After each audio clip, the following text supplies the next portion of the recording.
اعوذ باللہ من الشیطان الرجیم بسم اللہ الرحمن الرحیم۔ سورہ نساء آیت نمبر 61 میں اللہ تعالیٰ فرماتے ہیں، اور جب ان سے کہا جاتا ہے کہ آؤ اس حکم کی طرف جو اللہ نے نازل کیا ہے اور رسول صلی اللہ علیہ وآلہ وسلم کی طرف، تو آپ منافقین کو دیکھتے ہیں کہ وہ آپ سے بچتے پھرتے ہیں اور رک جاتے ہیں۔ آیت نمبر 62 میں اللہ تعالیٰ فرماتے ہیں،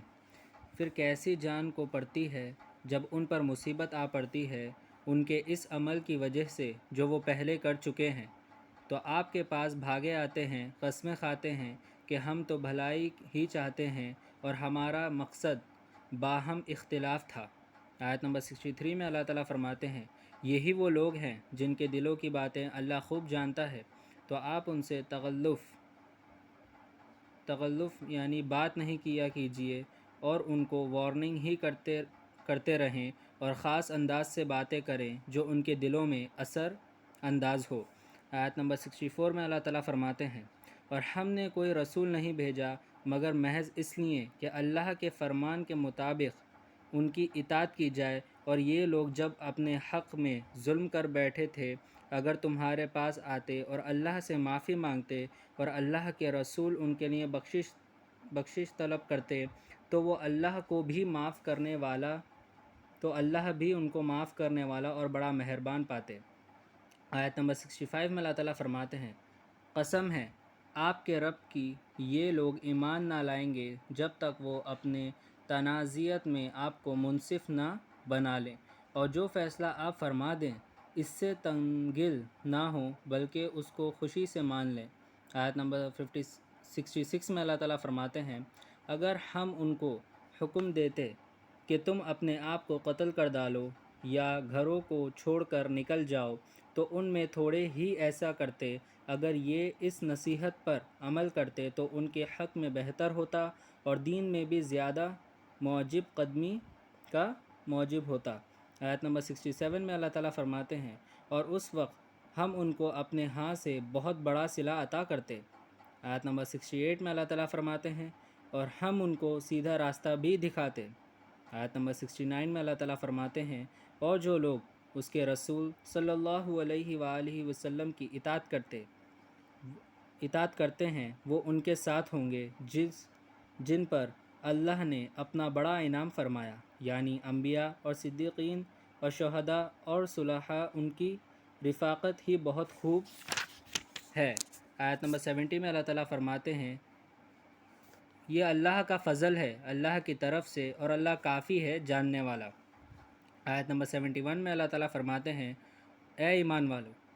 اپنے ہتھیار لے لیا کرو، پھر ایک ایک جماعت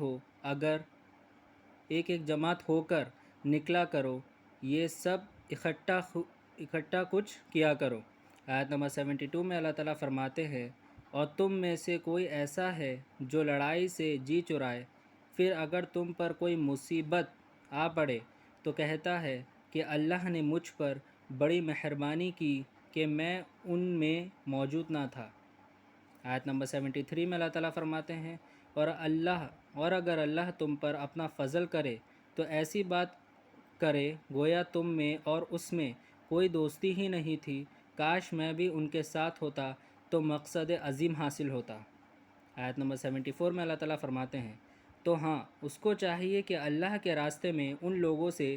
جنگ کرے جو آخرت کے بدلے میں دنیا کی زندگی کو خرید رہے ہیں، اور جو اللہ کے راستے میں جنگ کرے پھر شہید یا غلبہ پائے تو ہم اس کو بہت جلدی بہت بڑا صلہ عطا کریں گے۔ آیت نمبر 75 میں اللہ تعالیٰ فرماتے ہیں، تم کو کیا عذر ہے کہ تم اللہ کی راہ میں اور بے بس کمزور ہے مردوں، عورتوں اور بچوں کے خاطر نہیں لڑتے، جو دعائیں کیا کرتے ہیں کہ اے ہمارے رب، ہم کو اس شہر سے نکال دے جس کے باشندے بڑے ظالم ہیں، اور اپنی طرف سے کسی کو ہمارے حامی بنا، اور ہمیں اپنی ہی طرف سے کسی کو ہمارے لیے مددگار بنا دے۔ آیت نمبر 76 میں اللہ تعالیٰ فرماتے ہیں، جو مومن ہے یعنی جو ایمان والا ہے تو اللہ کے راستے میں لڑتا ہے، اور کافر شیطان کے راستے میں لڑتے ہیں، سو تم شیطان کے مددگاروں سے لڑو اور ڈرو مت، کیونکہ شیطان کا راستہ کمزور ہوتا ہے۔ آیت نمبر 77 میں اللہ تعالیٰ فرماتے ہیں، کیا آپ صلی اللہ علیہ وآلہ وسلم نے ان لوگوں کو نہیں دیکھا جن سے کہا گیا تھا کہ اپنے ہاتھوں کو روکے رکھو اور نماز پابندی سے پڑھتے رہو اور زکوٰۃ دیتے رہو، پھر جب ان پر جہاد فرض کر دیا گیا تو بعض ان میں سے لوگوں سے ایسا ڈرنے لگے جیسا اللہ سے ڈرتے ہیں، بلکہ اس سے بھی زیادہ، اور کہنے لگے کہ اے ہمارے رب، تو نے ہم پر جہاد کیوں فرض کیا اور تھوڑا ٹائم کیوں نہ دیا؟ کہہ دو کہ یہ دنیا کا فائدہ بہت تھوڑا ہے اور بہت اچھے چیز تو پرہیزگار کے لیے آخرت ہی ہے، وہاں تم پر ایک تاغے کے برابر بھی ظلم نہ ہوگا۔ آیت نمبر 78 میں اللہ تعالیٰ فرماتے ہیں، تم کہیں بھی رہو، موت تو تم کو آ کر ہی رہے گی،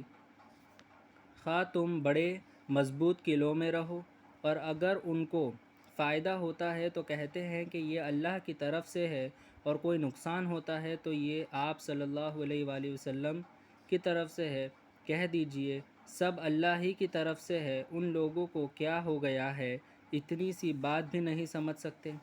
آیت نمبر 79 میں اللہ تعالیٰ فرماتے ہیں، تجھے جو فائدہ پہنچتا ہے وہ تو اللہ ہی کی طرف سے ہے، اور جو مصیبت تم کو ملتی ہے وہ تو تمہارے اعمال کے سبب ہے۔ اے نبی مکرم محمد صلی اللہ علیہ وآلہ وسلم،